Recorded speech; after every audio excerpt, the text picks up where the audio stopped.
ବୌଦ୍ଧ କନ୍ଧମାଳ ଜିଲ୍ଲା ସୀମାନ୍ତରେ ଥିବା ରାଣୀପଥର ଘାଟି ଓ ଏହାର ଆଖପାଖ ଅଞ୍ଚଳରେ ରବିବାର ପ୍ରାୟ 3ଟା ବେଳେ ହଠାତ୍ ଅଦିନିଆ ବର୍ଷା ସହ ପ୍ରବଳ କୁଆପଥର ବୃଷ୍ଟିପାତ ହୋଇଛି।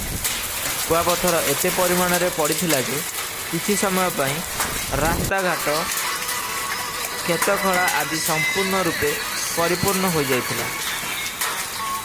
ସେଠାରେ ଉପସ୍ଥିତ ଅଞ୍ଚଳବାସୀ ଓ ସେହି ବାଟ ଦେଇ ଯାଉଥିବା ଯାତ୍ରୀମାନେ ଅଳ୍ପ ସମୟ ପାଇଁ କାଶ୍ମୀର ଉପତ୍ୟକାର ଦୃଶ୍ୟକୁ ଦେଖିଲା ଭଳି ଖୁସିରେ ବିଭୋର ହୋଇଯାଇଥିଲେ।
बरोबर